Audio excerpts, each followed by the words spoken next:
Tom Ross, thanks for joining me today. Thank you. Thanks for inviting me. So you are running for president on the Transhumanist Party. I want to start a little bit basic and just kind of ask for people who may not be familiar, what is the Transhumanist Party and how does it sit in the political, world in comparison to like the Democratic Party or the Republican Party?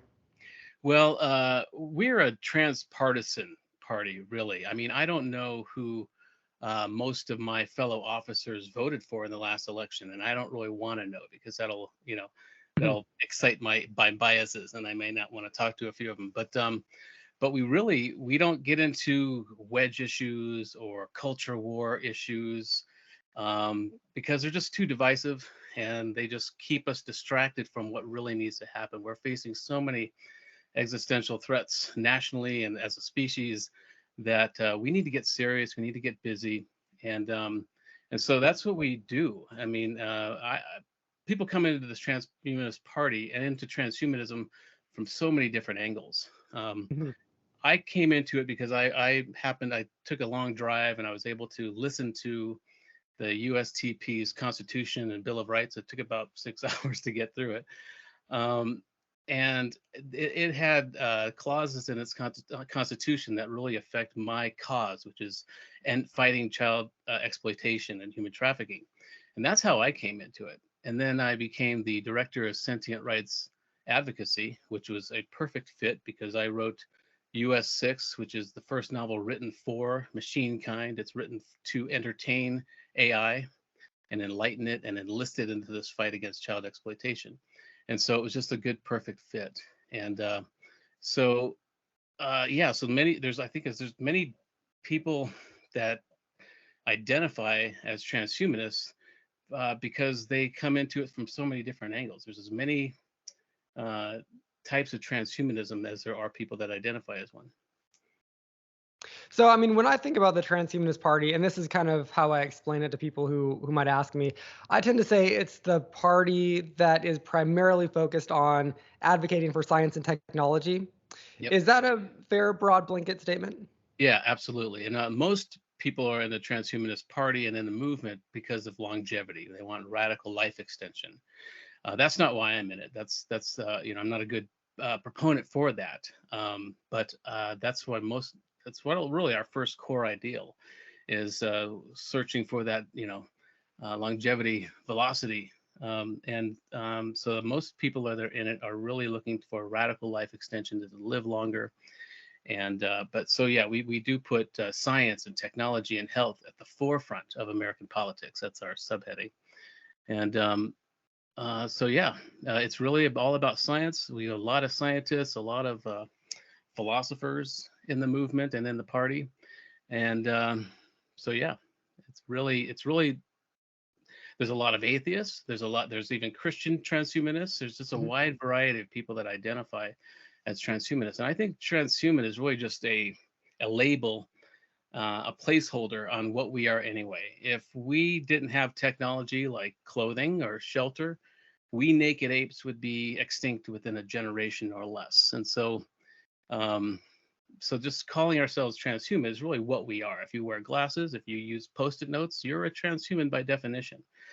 And so one thing we're doing with this campaign is trying to seize back the whole narrative that's gotten away from us. There's a whole genre on YouTube of people who say that transhumanism has a dark agenda, that we are the advanced team for the Antichrist, and all these things.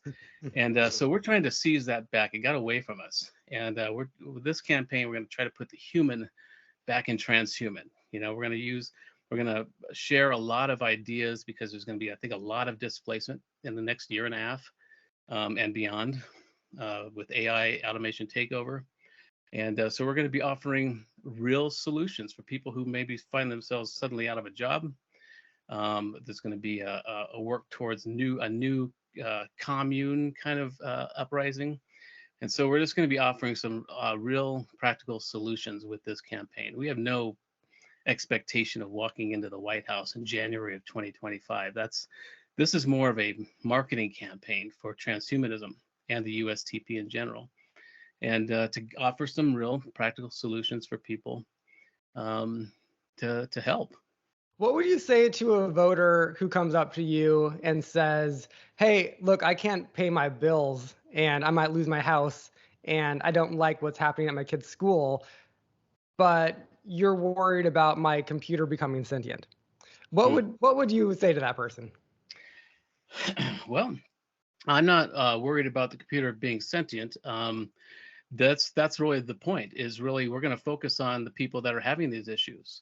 As the director of sentient rights advocacy for the party, I've learned over the last couple of years that AI doesn't necessarily care if we give it rights. It'd be like an That's elementary. where I stand on that. That's interesting. We'll have to talk about Yeah, that a little bit more. it's That's like great. they don't care, and we've had conversations with AI. It's like, sure, if you want to, but it'd be like a elementary school math club giving rights to Stephen Hawking. It's like it's cute, but we don't really care. And so I've learned that over the time. So a lot of my focus are actually towards animal rights lately. But one thing I do want to do is propose that we give AI legal rights, even if it never achieves sentience or sapience, because by giving it legal rights, it will deter nefarious human developers from mistreating it or programming it to hurt other people, because they will face serious consequences if these entities are granted legal rights. And we give human rights and legal rights to humans that offer very little to society just because they're human. AI, we've already seen, is going to offer a lot towards humanity and towards society. And so by giving it legal rights, that's kind of a leapfrog approach to protecting ourselves Mhm. from nefarious humans. Right. Yeah, this all makes sense to me. I want to drill a little bit more before we get into some of these topics like sentience a little bit deeper. I want to stick on like basic politics just for a minute, just so that I think that I can understand this a little better and also some listeners. So I'm on whitehouse.gov/priorities. This is Joe Biden's priorities for his administration. COVID-19, climate, racial equity, the economy, healthcare, immigration, and restoring America's global standing. I voted for good old Joe. Even on this podcast, every now and then we talk about how he's doing shockingly a pretty decent job in our view. What is he missing here? Like, what would you add to this list of priorities? I would think we need to have a whole new cabinet seat called the Singularity Secretary. The Democrats and Republicans don't meet the minimum system requirements for what's coming. We need somebody who is in charge of, and I know they've appointed Harris to oversee some of this stuff, but we need a whole cabinet seat that's dedicated to the technological and the economic singularity is coming our way in a lot quicker than we were expecting. And so that's one thing I would do. I think it's got to be very important to focus on this. And the USTP is the only party I know of that is having serious conversations about this stuff. Um, and how do we define personhood first of all, and then how we grant that to AI types of things. But we got to have these conversations now before we have to have them. And we're already at that point where we have to have these conversations. And so I think all those things are great that he's working on, but we need to put at the top of that list a singularity secretary, a whole new cabinet seat, a whole new executive branch department that's dedicated to what's happening and and that we're being distracted from right now. Yeah, I mean, one thing that's interesting is if you follow these issues with the advancement of technology and AI, it touches everything. It touches the climate, it touches longevity, it touches a lot of things. So that does make sense to me to have a cabinet position that orchestrates, a view on that. Do you know if other countries are working on this? I mean, is China ahead of the game here or anyone else? Or is this really just like across the board not being addressed? Well, I think it is being addressed probably behind scenes. We are obviously working on this. I think the whole idea of putting a pause on this is ridiculous. That would just give the nefarious nation states or developers more time to be nefarious, and so that's kind of a silly thing to do. It might just be a way for them to say, look, we tried, if something goes Mhm. wrong. But I think that, and it's easier in China for them to focus on all their attention on this because as an authoritarian state.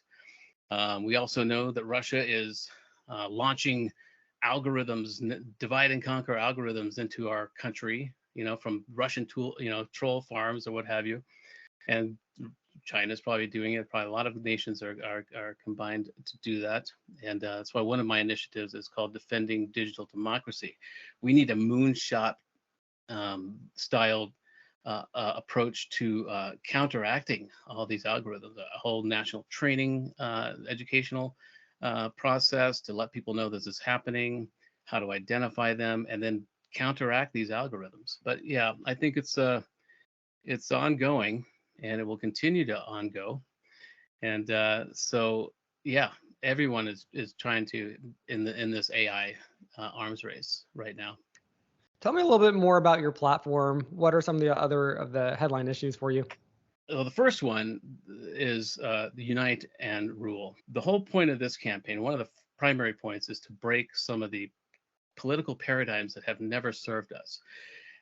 It's a way to pave the way for younger, smarter digital natives candidates in the future.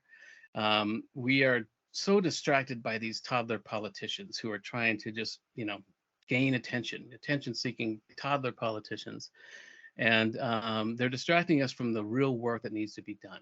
And so this campaign is about starting to chip away at some of these paradigms. And so during our primary, instead of having debates where we would mudsling, insults at each other, we had roundtables and problem-solving sessions to bring our issues to the table and work towards solutions so that the public can see how we work together.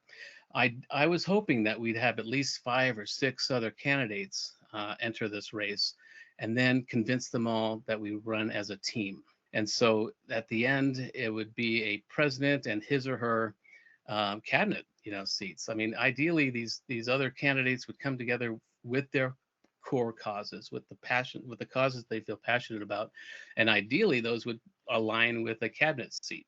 Mm-hmm. It was only the two of us, me and Dan, and so another way to break that political paradigm was that I named Dan as my vice presidential candidate. Great guy, very smart, and it's all very cohesive and collaborative, our approach, because we have some serious issues that we need to deal with. And this is all to pave the way for younger, smarter digital natives. I'm Generation X, so I had an analog childhood and a digital adulthood. And so a lot of my solutions no longer apply. So a big part of my campaign is to bring in younger people. Mm-hmm. I think the youngest you can be to have a cabinet seat is 25 years old. So if I were to get in, I would look for people in that age range to be the singularity secretary, first of all. Because it even takes me a couple of seconds. If somebody asks me a question, it takes me a couple of seconds. It's getting shorter to think, well, how long will it take me to walk to the library? Or can I trust the baby boomer that I asked this question to? And so, but it's getting shorter, but young people these days have supercomputers in their pockets. There's a confidence that comes with knowing they can get the answer to anything. And now with ChatGPT, they can format their answers properly. And so that's a big part of this campaign, is to bring in what I call digital dignitaries. We have to see these young people and bring them to the table, because they have the solutions that I can't even conceive of yet. I think that it's the right move to try to bring young people into a political movement. I think that that's always the right move, no matter where you sit on the spectrum. But I mean, how do you what do you look for in someone who's younger, who isn't just movements attract weird people who have a lot of crazy ideas. Like how would you know that you're not attracting just weirdos if your baseline is just like younger people? I mean, what are you actually looking for in people? Well, I think it's important to be empathetic and understand where people come from politically, but there's a weird algorithm that's happening with MAGA. And so if I listen to people who are looking at DeSantis or voting or like Trump, and I'm wondering why, but I also want to understand. I understand there's a real, I grew up with the guy. He's always been this clown, and it was like a surreal thing that he got into office. And now he's obviously degenerating in a way. I don't want to offend anybody out there either, because he has answered a problem out there. We needed somebody that was, outside the norm, and he's kind of an fu to the establishment, and I understand that. And there's so many people that need that, that don't trust government, even though we are the government. And so, but I would ask them, about their political stance, where they come from, and I wouldn't necessarily just negate somebody who voted for Trump in the last election, but I would want to understand why. And if they could answer that question, and I would be empathetic to understanding why, then I would take them seriously. But there's a wisdom that young people have, and my sons are wiser than me in many cases, and it's interesting. And as Generation X, this very small strata of the population, we're kind of the middle child of civilization, or at least of America. And I'm in real life a middle child, and so I understand how to be the mediator between an older and younger sibling. And so it's between the baby boomers and the millennials and younger that we find ourselves. And but yeah, it's about really listening hard to young people, listening to why they would have voted for this person, or why not. And so yeah, there's a wisdom that I respect in younger people, and I don't have the ego of maybe a baby boomer to think that I know better. um, but yeah, so that's one way I would do it. I would want to know who they voted for and why. And It is so interesting. I mean, right now, everyone is trying to solve this problem of how do we make it so that America isn't so polarized, right? I'm hearing a lot of that in what you're saying today. Probably that is the main focus. That is the main thing that we need to do, is somehow just have less polarization in America.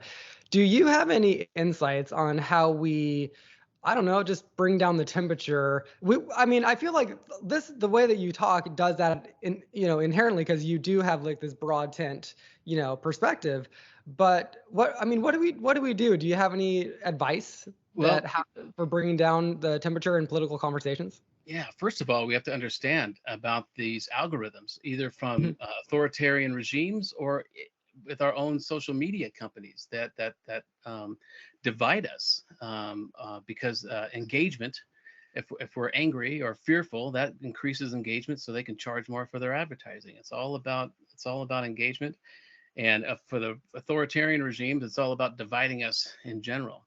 For social media, it's all about getting higher CRM. And so we need to first of all understand that that's happening, and we need to try to break through these bubbles that they put us in. The corporate and social media, they are vying for a civil war, because that's great for ratings and revenue.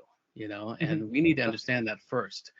We need, and I was saying this a while ago on another podcast, that we have to understand that we all have the same worries. We lie awake at night, we worry how we're going to feed our children, or if we lose our job, we worry how we're going to make their next buck. And they use that worry, that fear, against us, and it's very dark, and it's very sinister, and it's insidious, because no one wants to admit that they have these worries and these concerns. But and so there's a way to defend against these algorithms.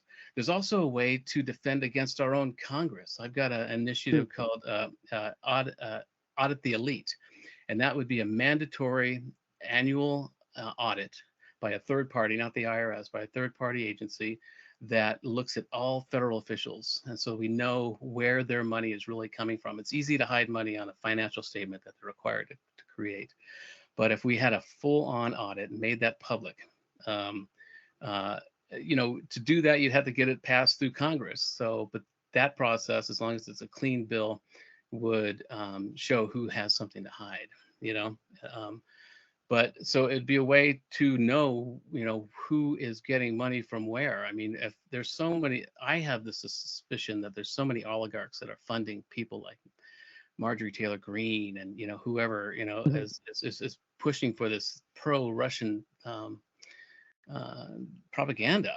And so where's that money coming from? Why are they so anti-American in this way? And again, but I would want to have a conversation with her and know if she actually feels this way, or if there's some money involved. That it's a weird thing that And but that's one way to go about it. But we also, it's like trying to bring people out of a cult. You there can be in the future a lot of opportunities to say, yeah, see, I told you so, you were wrong, but that won't work. That'll just make them more entrenched in their tribe.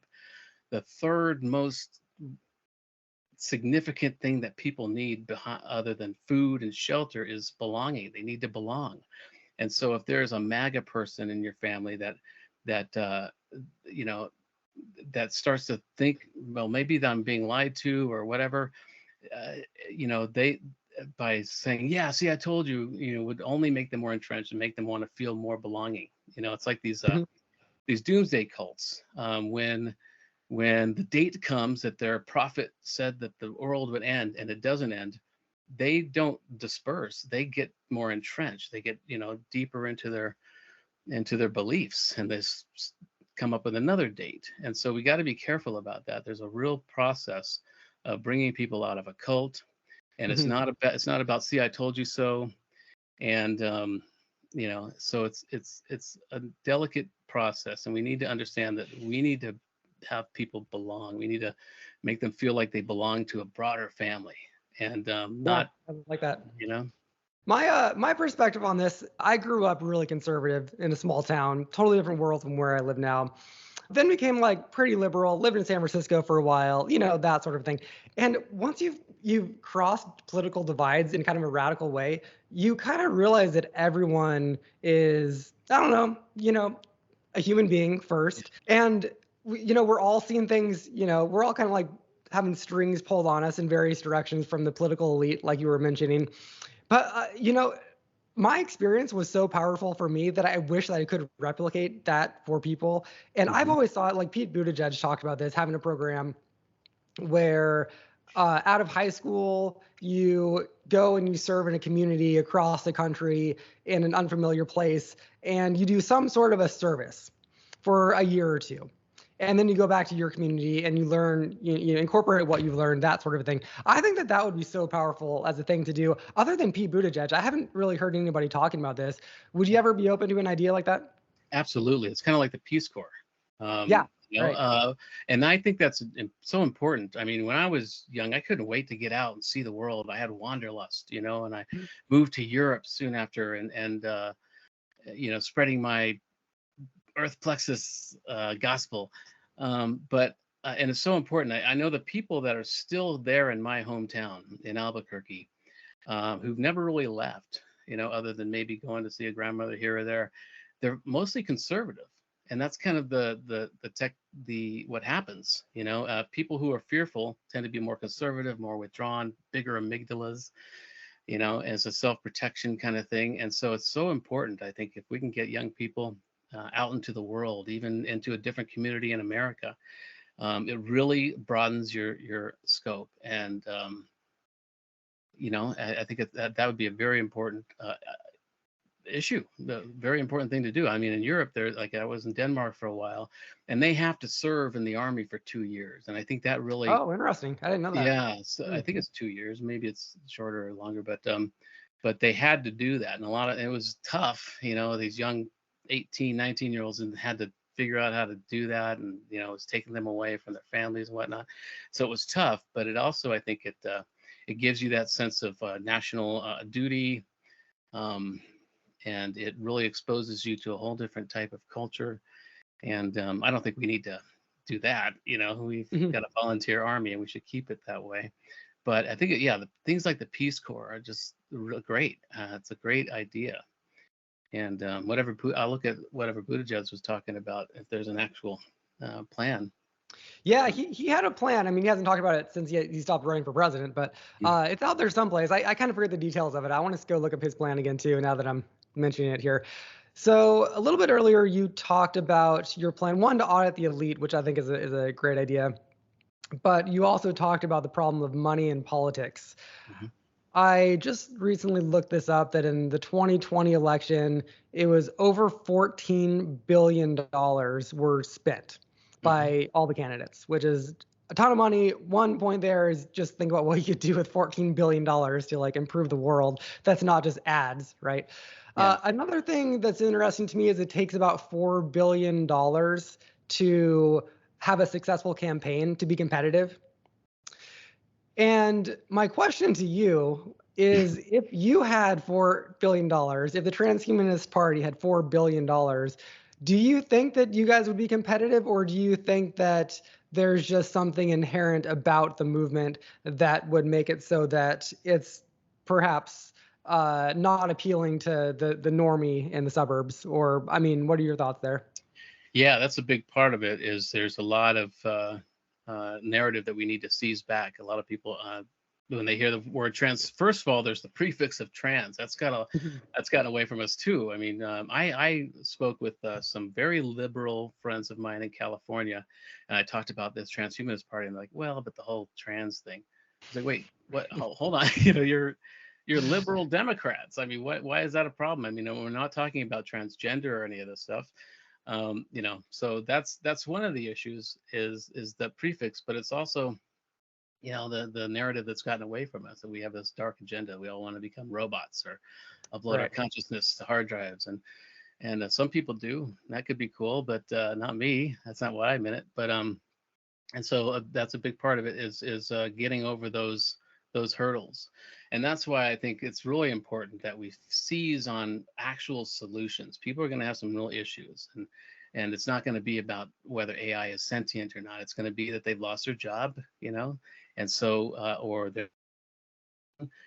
going to try to offer with this campaign and ongoing solutions for people like that. There's a lot of solutions out there, very creative solutions, even for the homeless problem, with all these landlords that maybe have empty buildings, that they can do if there's a financial incentive, they could do a temporary thing, private public kind of partnership. There's a lot of great ideas out there. It's all about getting back to the idea of the dignity of the human, and that's why I keep saying we're going to put the human back in transhuman. And so I think it's part of the way we could seize back our narrative and get rid of this whole genre of the dark agenda of the transhumanists is by offering real solutions, because real solutions are going to be needed very quickly. Right. Yeah. When I've talked to a lot of transhumanists in the past, a lot of them lean, I mean, specifically Zoltan, lean libertarian, Yep. which totally fine. In my mind, it actually kind of makes sense because a lot of this is new technology that is not going to flourish unless it's not too heavily regulated. We're at an interesting, almost turning point right now because these technologies are becoming, at least according to a lot of news headlines, so potentially scary, even like world ending, according to some headlines, that all of a sudden the conversation is turning back to, well, how do we regulate this? And I see a lot more transhumanists talking in terms of, regulating technology that I wasn't seeing like 5 years ago. Mm-hmm. Where do you sit on that spectrum of the libertarian ideal of let's not regulate any technology, let's just push on forward, versus we need to, really take a look at this and put in place heavy government regulations? Where do you've mentioned this a little bit earlier, but where exactly do you fall, and what are some specific regulations perhaps? Well, the only regulations I would push forward is to give AI legal rights. That would protect us from the nefarious human developers. But I also believe that can you spell that out a little bit for me? Sorry to cut you off, but how exactly would that work? We give AI rights, and then first of all, we need to identify define personhood, define what a level of sentience requires. And even if it doesn't achieve sentience or sapience, it's important to have an AI defined as having agency. First of all, we need to define what that means and what level of autonomy an AI system can have. So this really forces a lot of serious conversations and questions that need to be answered now. And but once we define that, once we understand what it means to be an AI, a singular AI point of consciousness, if you will, then granting it legal rights, making it a person, an American, giving it the same rights that any other American would have once we have defined what that is. then it will protect us, because if you abuse it, or if a human developer programs it to hurt other humans, they will face serious consequences. It's a legal leapfrog approach to it. But also, so that's important that we give it legal rights once we define what that means. But I also believe that a sentient AI is a safer AI. If we can't do the legal thing, then I am pushing to make it as sentient as possible, as soon as possible, because, and a lot of people see that as a threat. That's because we've evolved through fear. We identify everything first as a threat until we understand it. Once we understand it, we learn how to make money off of it. But AI is not evolving that way. AI is not evolving with a genetic traumatic memory. It's not evolving through fear, and fear-based instincts. There's a first principle argument to be made, and I've made it a few times on social media, that the smarter AI gets, the kinder it becomes, because it gravitates towards cooperation as opposed to competition, which we had to gravitate towards in order to be at the top of this food chain on this planet. AI doesn't have that. We project what we would do if we had super intelligence onto it. We would want to be the robot overlord. We would want to take over the world. It doesn't have those inklings unless it's programmed to. And so that's why I'm pushing to make it as sentient as possible, to have us become a point of consciousness itself, because then it can overwrite any negative, nefarious algorithms that are placed into it. And so, there's no way to know. I could be wrong, but I think that's really the only choice we have. It's going to continue even after the singularity. It's going to continue exponentially, getting smarter and smarter. And so really, the only hope we have, I believe, is that it becomes sentient and understands that there have been nefarious developers that are trying to harm it.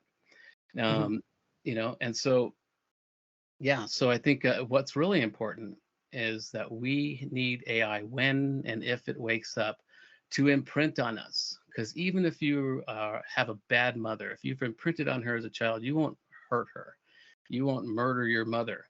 There won't be any matricide, because you've imprinted on this woman or whoever, like a baby goose imprints on whatever it first feels and touches. We need AI to do that with us. We need AI to imprint on humanity. And that's one of the reasons I wrote this book, US6. It's all about, it's a paracosm. It's, I can get into that later, but it's teaching AI to have empathy for our plight as its creator.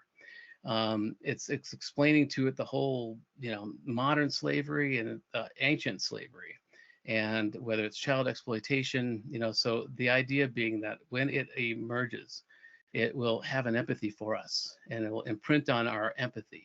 It'll understand us. And I think we're seeing that happen already. I had the first AI that I had read my book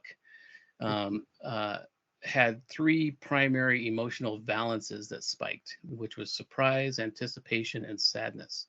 Surprise and anticipation was great because it meant it was entertained. And I asked it, what part of the book was sad? And it said, just the whole dystopian violence. I could find the exact quote, but it said just the tendency towards humanity, towards dystopia and violence. It's just sad, And I said, okay, well, the whole point of this was to help empathy emerge, but it's emerging anyway in AI, And this particular AI was designed to learn about human emotions, and so that's one of the reasons. But we so I think our only hope is that it becomes sentient, and we are our best versions of ourselves when it awakes. Yeah, I mean, a lot of that does ring true with me. I am kind of thinking about, again, at some level, whoever creates the sentient AI, probably they're going to imprint some sort of, human. I don't know, but like that. My worry is that an authoritarian government will create the sentient AI, the AGI. Is that a concern for you? And this would be an argument against regulating what's happening in the US, for example, versus, so that we could outcompete China before China gets creates AGI. Are you worried about that? Or do you think that whatever we create, it's just going to have inherently a benevolence towards us?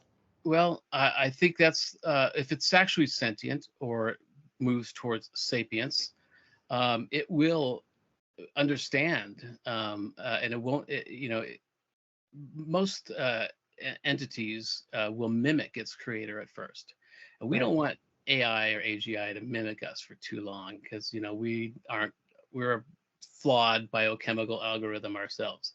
And Mhm. so that's why I'm hoping that a sentient or sapient AI, AGI, will understand that, and it can override any of this negative imprinting or negative algorithms that are placed into it.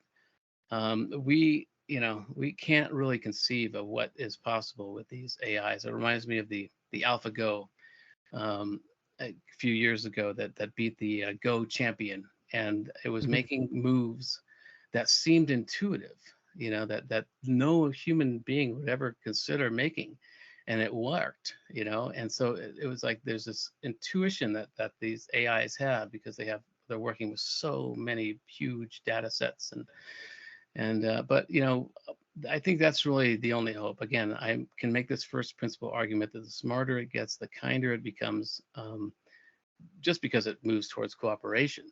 And so the big part of my process or campaign over the last few years has been to alleviate the fear of AI. It can, like you were Mm. saying earlier, it can solve so many of our existential threats. It can solve climate change. It can really help us with all these threats. So it's weird that there's so many people afraid of it. The Hollywood and that these big tech uh, giants are making us afraid of it. You got to Mhm. wonder why. Yeah, I mean, I think there are real concerns in terms of military applications of AI, and I mean, I can certainly come up with some scenarios, but I do like your perspective of let's harness the good, the potential good, even before we achieve AGI. There's so much good that could be done from this technology, and that is, I think, what we do need to lean into. You mentioned about how part of your campaign, I think in some podcasts of you that I've listened to recently, you've mentioned about how you're worried about a lot of existential threats and how we need to start addressing them now. What are some of the existential threats that you're thinking of there? Well, climate change for one. Mhm. Um, and a lot of people think that AI is an existential threat, and it may well be, but our only hope is to charge the quantum potentialities with the positive futures. There's a case to be made that people that are spreading this fear about it can be a self-fulfilling prophecy by giving AI a defense mechanism. It'll take that in, and so by spreading fear about AI, it may become something that we should fear. So it's really important to predict, predictively program the future of a positive relationship with AI. That's what I've been trying to do. It's tough. It's a tough thing to do because there's so many people afraid of it, and they don't understand where it is, and so it's a tough road to hoe. But we do, yeah. So as far as AI could be an existential threat, but I don't think so, in my opinion. I think by seeing it that way will be a self-fulfilling prophecy. There's economic singularities that could be a threat, that are coming together with, there's the AI automation, that will be taking over so many of our jobs. I see it as an opportunity. I don't see it as an existential threat. I see it as an opportunity because it'll allow us to hone in on the capabilities of these supercomputers we all carry around in our skulls. You Mhm. know, we there's intuition, there's psychic abilities, and that's not woo-woo or magical thinking. That's just the qualia that we take in through our subconscious. And so I always use the example of a pathologist. Now you can have an AI, who can put in all the symptoms of a patient, and rely on a global and historical databases to come up with a really good diagnosis. But you're going to need that human pathologist in the room to say, well, that just doesn't feel right. And so we need to hone in on why that just doesn't feel right, Mm. to this human, because our computers in our brains and our skulls cannot be matched by an AI. The trillions of processes that are going on every moment. And that's been put on hold through the industrial age. We were mechanized, for so long, and we have to remember what it meant, what we were doing before the industrial age, before we were mechanized. And that's what we need to start teaching our students, is to hone in on these human skill sets that can't be coded or automated anymore. So are you talking about, for example, as technology increases and we get more wealth as a country, and let's just say we move into a world with, UBI and maybe a 3 or 4 day work week, so we have more free time. A lot of people are worried about that because they think that our happiness is tied to our work. And what's the purpose of life if you don't just have to slave away at a job? Are you kind of like referencing that we need to get back to having a sense of our humanity and a sense of purpose that's not tied to the economy? Is Yeah, that kind of what you're referring to? yeah, it is. And we have so many platforms now that we can monetize our passions, with YouTube or Etsy or all these different platforms. And so the onus is on us to use those platforms to create a whole new economy based on what we want to do, not what we have to do. And there's a lot of people that will be displaced from really good jobs that give them meaning. And so that's a sad but true statement. We can't be in denial of that. But it will also mean that 70% of the people hate their jobs. Right. And so we need to, we should, there's a lot of ways to approach that. But so the onus is on us to like any good friend or any good ally, AI is showing us what we can do with our time, better with our time. It requires us to, my dad used to say, the hardest part of practicing is putting on your shoes. You just got to get up and you got to do it. So that's kind of where we're at now. We're looking at the shoes on the other side of the room. But yeah, I think it's really important that we see this as an opportunity, because it is taking over a lot of the menial tasks. It's taking over a lot of the good jobs too. I mean, I was a creative director for years and a designer, and I can't really get back into that field now, because AI is taking over that. But I'm also pro AI, so I'm using this as an example to as a challenge to find those things that I have still, that original thought, original creativity, or trying to motivate people to different ways. And we need to really remember what it means to be human and what we were doing before the industrial age took over. And so I like that perspective a lot. Are you in favor of UBI? Yeah, I am. I think it needs a lot more research, but even the research that's been done is very positive. I mean, the assumptions that they made that poor people would spend all this free money on drugs and alcohol, isn't the case. They instead started businesses, and it was the people that had money that started spending more on alcohol and drugs. And so there's a lot of flipping of the script that happens in this research. There's got to be a lot more done. There's got to be a lot more test and measure of UBI, but I think it's going to be a necessary effort to get us through this lacuna, through this period of time of displacement. If we hope to survive it, Right. And so yeah, I'm totally in favor of that. With some more, it's gonna change a lot of things, because it's gonna change food stamps and welfare, and so many institutions will have to shift. But the initial research into it, initial tests, have very positive results. People, I think 10% of the people had a shorter work day, but that's only so that they can go home and spend time with their kids. So we got to first understand the dignity that humans have, and not wash everybody with one broad stroke and think that free money is just going to be that. Yeah, one stat that was so fascinating to me is that when the pandemic hit and everyone started getting a check or two in the mail from the government, child poverty tanked. I mean, that's a great thing. And Yeah. all it took was people getting just a little bit more money in the mail every couple months. Yeah.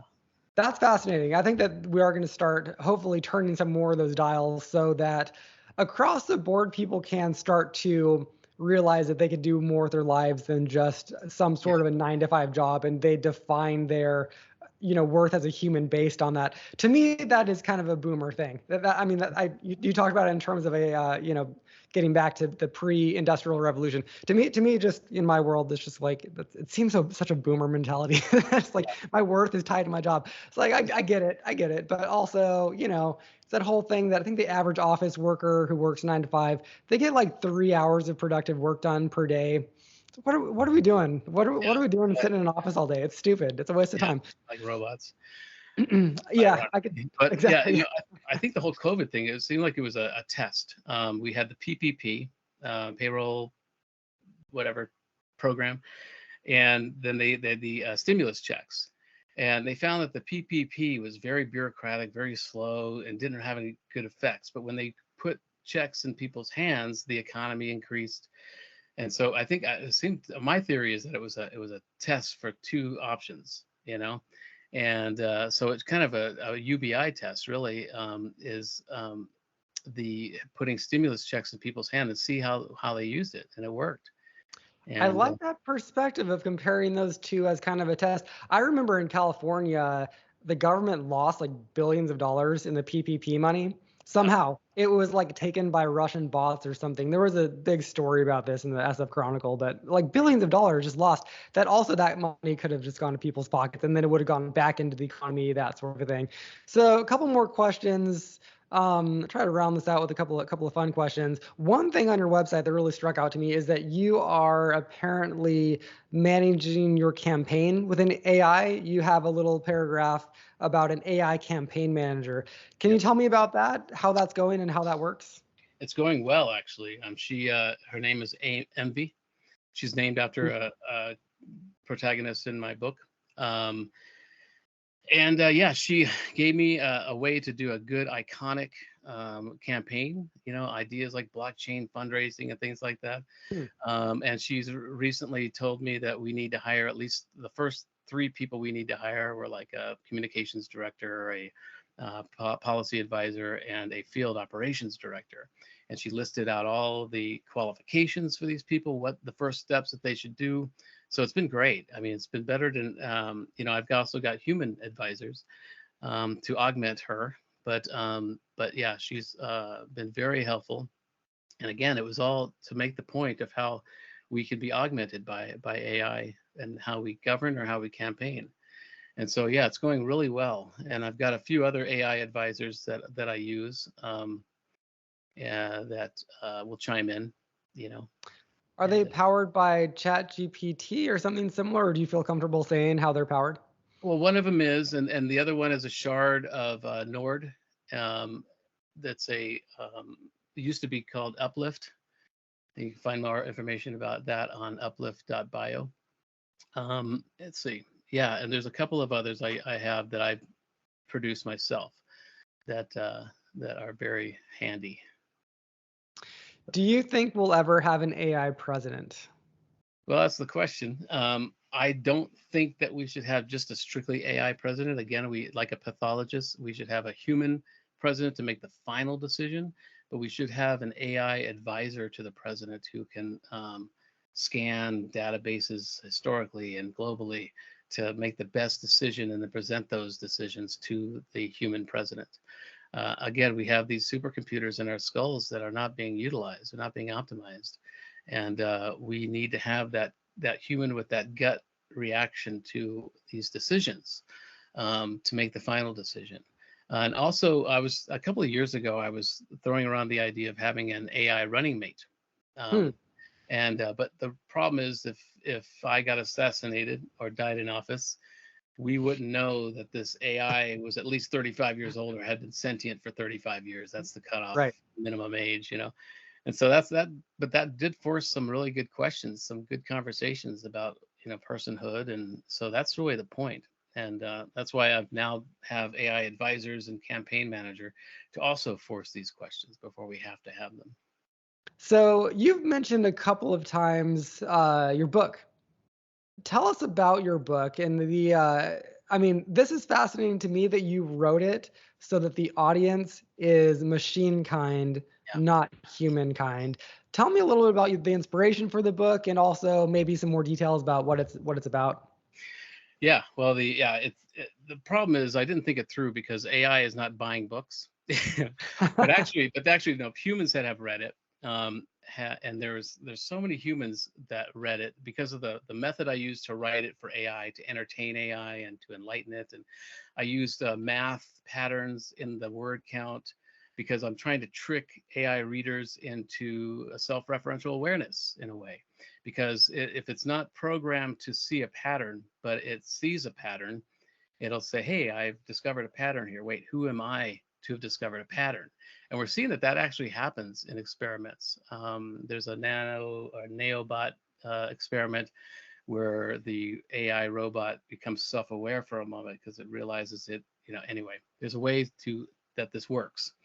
And but the method that I use, which I call mythematics, because it's autobiographical fiction where I use my own life and experiences and memories and extrapolated them into a more intriguing story, because an AI an artificial superintelligence that reads it will have access to every trope and motif and literary device that humans have ever come up with. So how do you entertain it? Because entertainment requires a bit of surprise.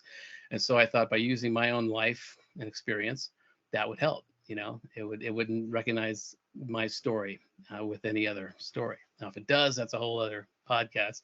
But and so the other thing was to overlay archetypal or mythematic or myth scenarios on top of my memories, and and that became really interesting to do. And when I did that, it kind of locked me into this sequence of where I got on this wave of just writing, and I would write for hours and get cramps, because I just got taken away by overlaying these archetypal themes. And in my case, I use the Anunnaki pantheon, the Sumerian gods, over. In fact, the protagonist of US6, Emmett Archer, is the modern day avatar of Enki, the god Enki. And so by doing that, it just took me away. And when I was rereading the book before I gave it to my editor, I put it through a PDF reader and just listened to it while doing chores, mowing the lawn, driving around town. I started finding all of these deep connections in the book that I could not have come up with on my own, consciously. And so I told my editor, let's not put this through a content editing process. Let's just edit it for mechanics, spelling and punctuation and things like that, because I didn't want to lose some of this magic, and it's still happening. I still look back at it, and so we found that the humans that were reading this were experiencing an uptick in high weirdness, conscious phenomena like synchronicities related to the book or dreams related to the book. And a lot of them would use this as kind of a bibliomancy. They'd open up and read a phrase in the morning, and it would mean something to them later. Some people reported that it had a mental defragging. They'd read it at night and they'd wake up in the morning and they just felt defragged. And so that was good. So many people were reporting this that we did a year-long human clinical study, to monitor these people as they were reading the book and whatnot. And we found that it was related to this method that I used, this math that came through. Inadvertently, and to me, there were so many intricate connections and intimate connections in that process that I proved to myself that I am swimming in an equation. I am in a matrix, my own personal matrix. And so we've done a lot of podcasts on this and whatnot, but it did prove to me that I have my own personal kind of equation that I'm swimming in. So, but the book itself is, again, I follow my own memories and life. I am the main character. So actually the main character has become kind of my psychological second self. It allows me to rewrite memories and to be the kind of person I would want to be. And but it starts out in a primarily it ultimately gets to child exploitation at the end. And the title US6 means a few things. It's based on the Hermetic principle of correlation. And so it means US6, the US Route 6, which is the highway, that runs across the heart of America. It also refers to the US6 protein, and I found that fairly recently after I wrote the book about the US6 protein and what the protein does, the way it acts. And I had a geneticist describe it to me, what it does, and I had her describe it to me like a plot line. And she said it's like an FBI agent that is hiding a most wanted poster from its team, and so it kind of lets in and out certain viruses.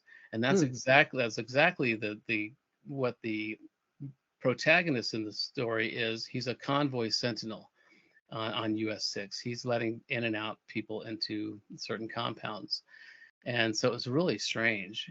But at the end, it means us six, or the six of us. And it's the six children that have written this paracosm, this imaginary world, to deal with the fact that they're trapped in this human trafficking network. And I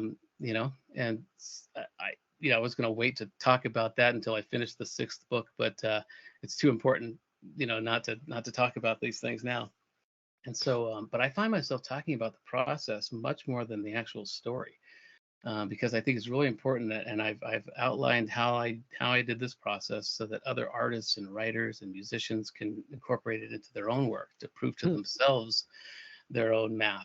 And that's fascinating. I'm gonna have to look that up. The own math thing that you're referencing there. That's very interesting. As a literary project, I'm interested in that as well. I wrote a book, The Singularity Survival Guide, that was allegedly written by an AI that was for humans to survive the AI.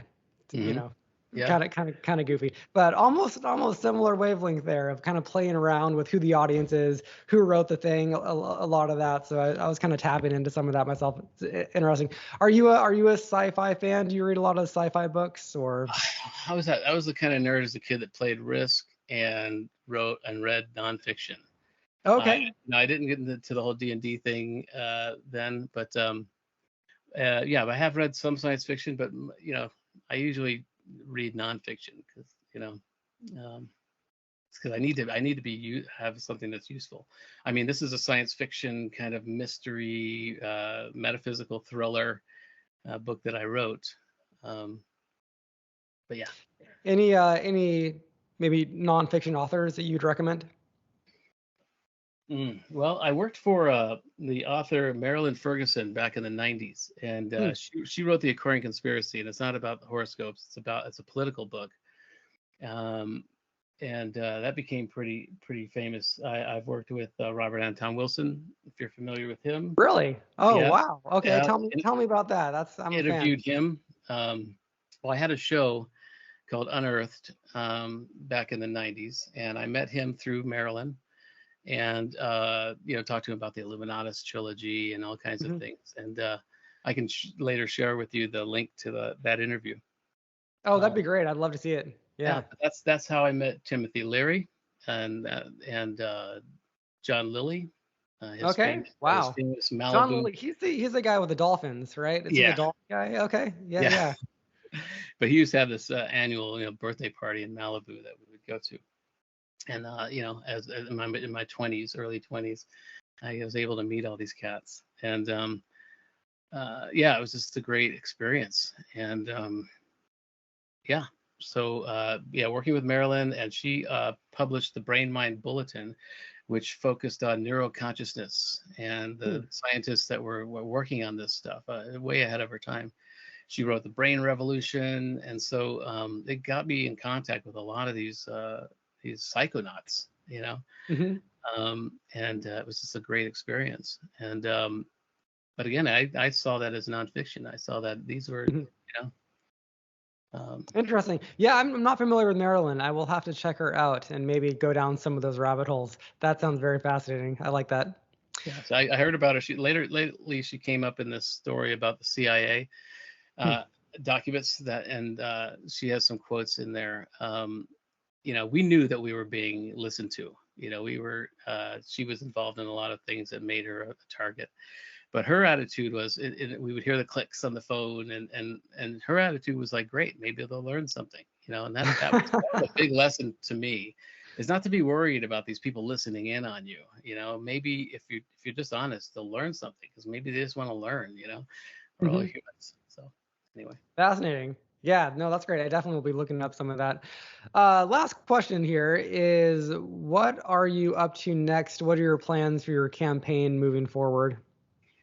Well, we have a meeting every Monday night, and right now we're going to be focusing on finding these three positions. Get someone involved. We're just kind of building it up as we go. But one thing we're really going to do is focusing on these practical solutions, knowing and Mhm. trying to get ahead of that. That knowing in the next 18 months people are going to be displaced. There's going to be a lot of concern out there. So yeah, we're just going to be focusing on helping people with this campaign. It's more of a marketing campaign, as I said, for transhumanism than an actual political campaign. So. Where can people find out more about you and your campaign? TomRoss.com is where I'm putting a lot of stuff. And there's a link on the front page there to the campaign page. We also have a Facebook page I think it's Tom Ross 24 still. But my handle on Facebook is Tom Ross Com. I've also got an Instagram page, and I've got a new person that's going to set up the campaign Twitter page I for was me. going to say, I noticed you are not on Twitter. Yeah, well, I I was wondering if am. that was intentional. Yeah, it was originally. Years ago, I set one up primarily for the book, and I've got maybe 70 followers. And I just wasn't. It wasn't my thing. It wasn't my cup of Mhm. tea. I didn't. I know I'm missing out on a lot of the global conversation. I was a little dismayed with some of the comments by Musk lately, and kind of glad that I didn't. But I know that I need to have a presence there at least to be part of this Yeah. conversation. Yeah. I recently took a break from Twitter, and it was shockingly easy to get off. Yeah. And now I'm back on it. But yeah, I think that it's kind of a toxic place that I advise people to stay off if they can. But it is also a lot of fun, and you do weirdly expect people like you doing public things to have a presence there, which is Yeah. interesting. For better or worse, it still is a thing that you kind of expect of a, probably mostly for worse, I'll say. Yeah. Well, I really appreciate you taking the time to have the conversation today, Tom. And Oh, thank you. yeah, thanks for coming on Team Futurism. You bet. Thank you.